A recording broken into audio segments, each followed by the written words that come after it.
You see, you all know about how Baba was interested in the musts and his work with the musts.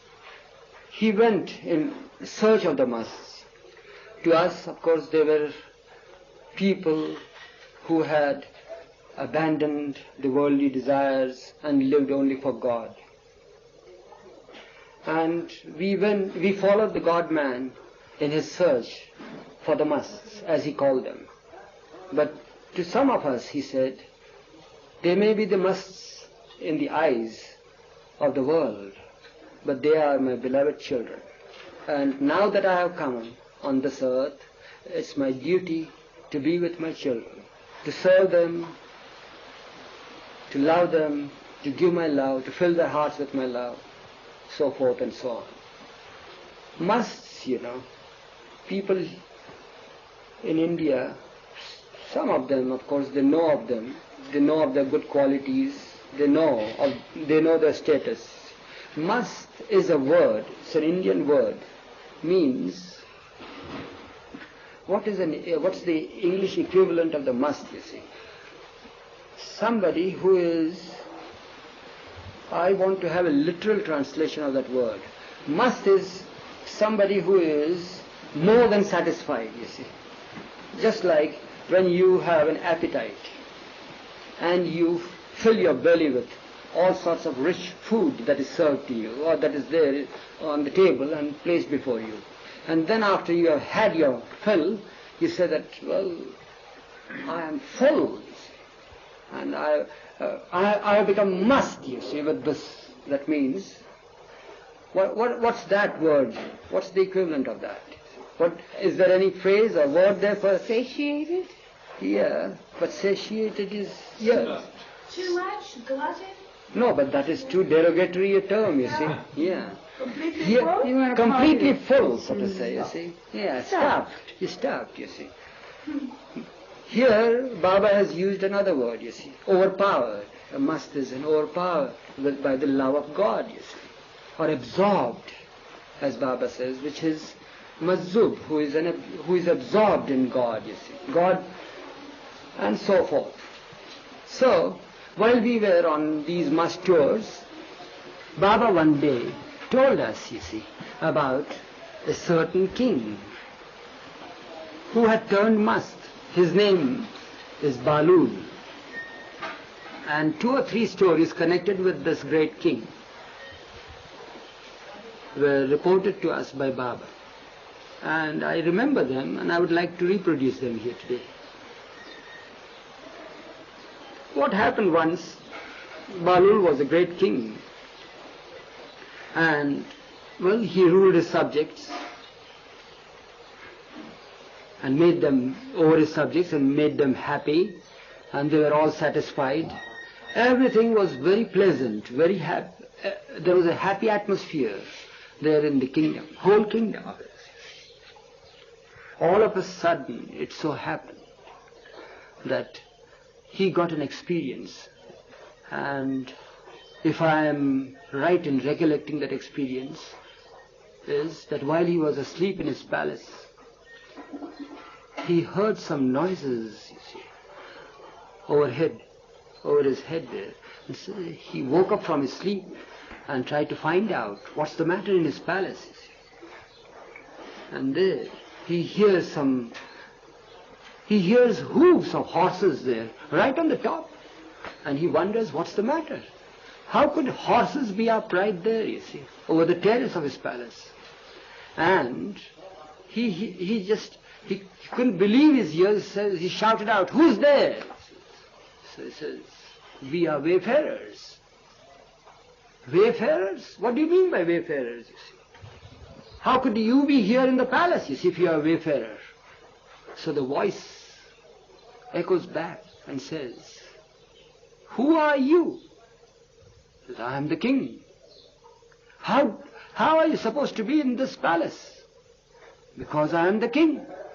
And prior to that, who were you? So I know not. And prior to that, know not. After this, know not. But he says, let that be aside, you see, but how could wayfarers be there right on the roof of my palace? how is it possible? He says, how is it possible that you are here in the palace? You see, you too are a wayfarer. And that's it, what brought him, you see, to his senses. And it is said that his time was ripe, and he left the palace, and he went out on the streets, knowing, feeling and experiencing that this is not a permanent thing, you see. It will never last, and I'm just a wayfarer as all the others are, you see. And he lost his balance, as we call it, in the worldly way. And he roamed the streets. And then people wondered that it's useless, you see, to keep him as the king over the subjects to rule. So his younger brother took over the charge and he became the king. Younger brother's wife became the queen. And this Balu just roamed about the streets like a must, like a man who is possessed with the love of God. Years passed by and people got themselves reconciled to the fact now he's no more a king but a must. And they paid their allegiance to his brother whom they held to be the king and believed that now he was the rightful king. The brother, you see, had no regard for his elder brother who had turned mad. But his wife, the queen, had some sort of regard and felt that this Balu was not an ordinary mad person. He was possessed with the love of God from the way he lived the life, even though he lived in the streets. So one day it so happened while she was going out with her maidens on the shore for a stroll to take the sea breeze, as it is said, and Balu was spotted by her, and he was playing there with the sand on the shore. So the queen stopped there and asked Balu, greeted him first. He says, "How are you, Balu?" He says, "I'm well, fine." "What are you doing?" He said, "Well, I'm just building castles in heaven." "Building castles in heaven?" "Yes." "For whom?" "For those who are destined to be in heaven." So the queen just joked with him, says, "Balu, wouldn't you want to build a castle for me in heaven?" He says, "Of course, why not? But you'll have to pay the price for it." "What price?" Says, "You see that you have that necklace around your neck there with the gems? That's the price for it." She took him lightly, said, "Well, here is the necklace. I pay the price now. Will you build a castle there for me in heaven?" He says, "Right." So he took the necklace from the queen, tore it, and threw the gems in the sea, one after the other. It was a priceless necklace. And the queen laughed, and Balu laughed, and the maidens giggled, and they waited for some time, and they left. When she returned home, she was in a palace. A day or two passed by, she completely forgot about the whole thing. One day, king spots the absence of the necklace, and asks her as to what has happened to the necklace. "You don't like it? Have you put it by in the treasury? Where is the necklace?" "That was one of the beautiful necklaces. Why don't you like it?" She says, "Well, it's no more," she said. "What? What happened? Did anybody steal it?"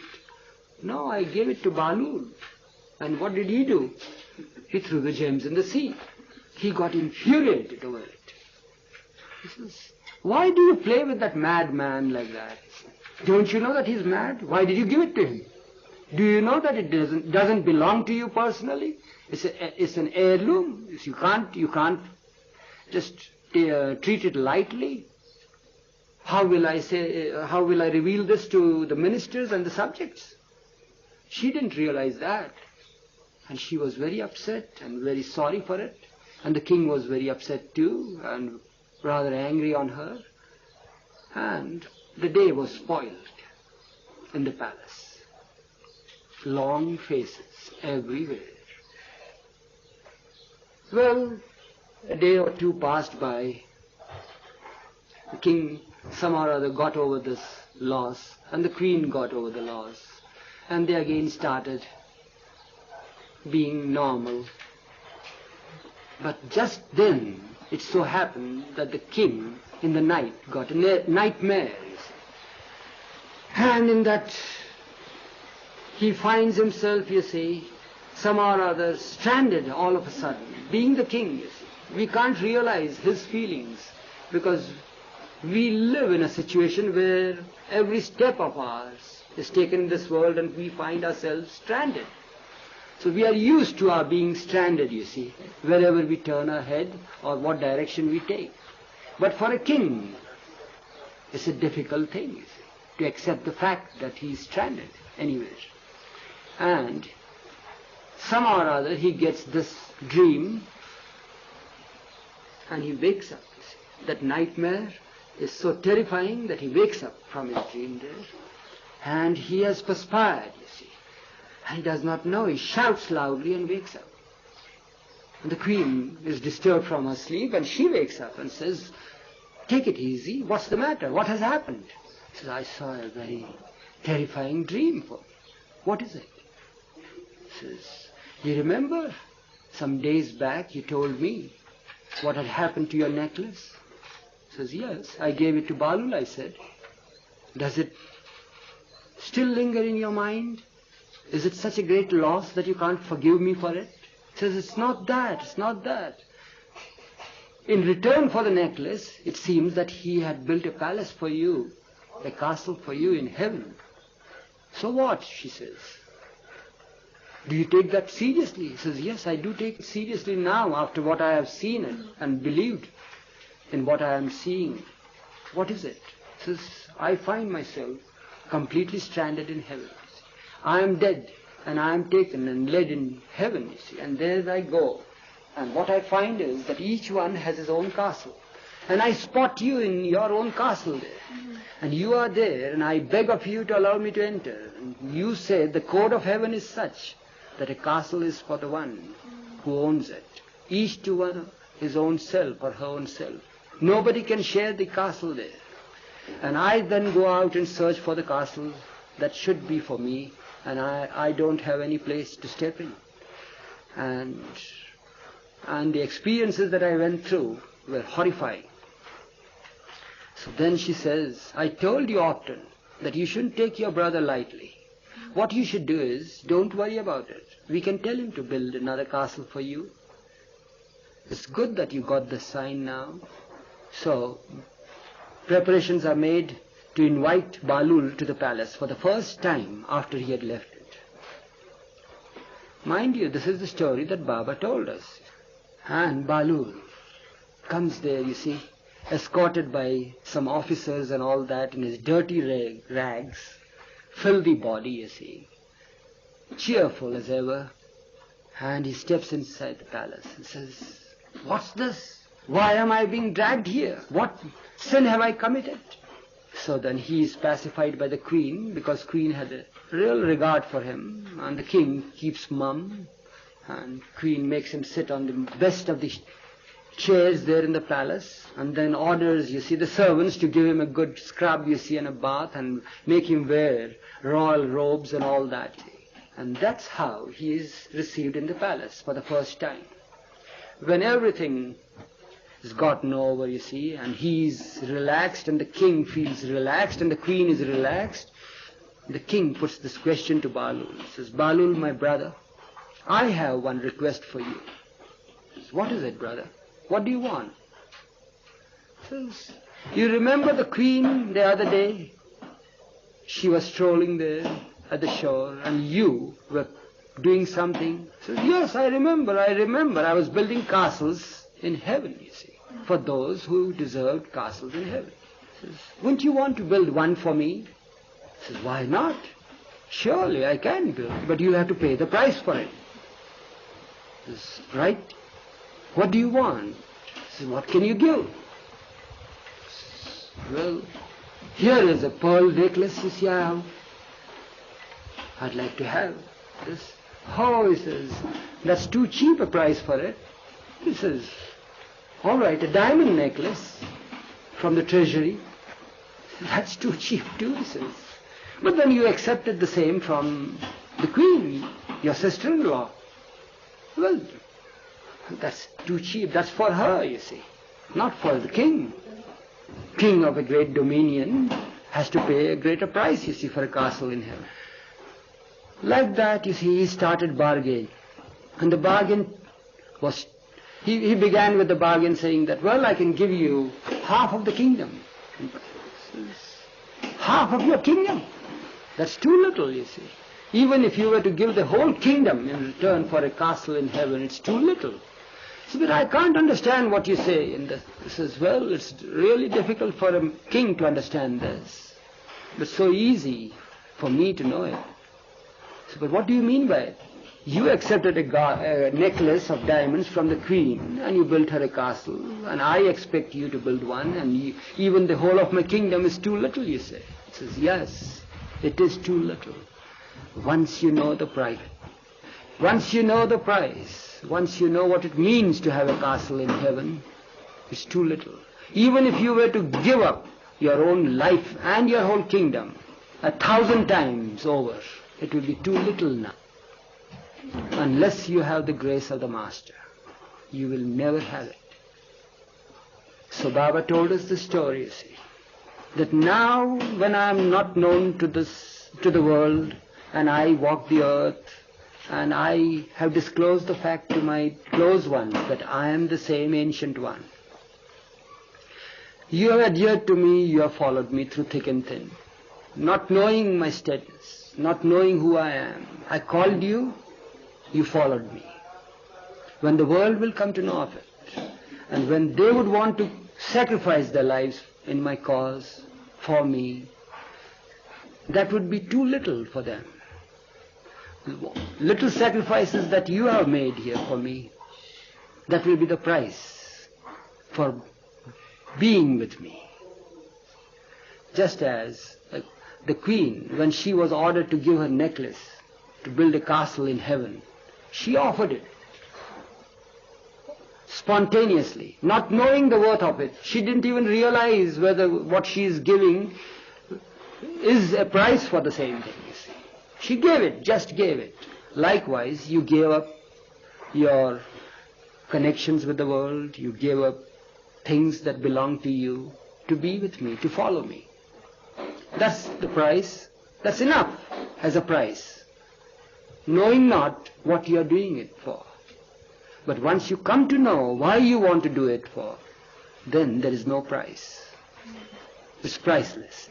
So that's the story Baba told us, you see, about his coming here in the midst of mankind and not knowing who he is and following him.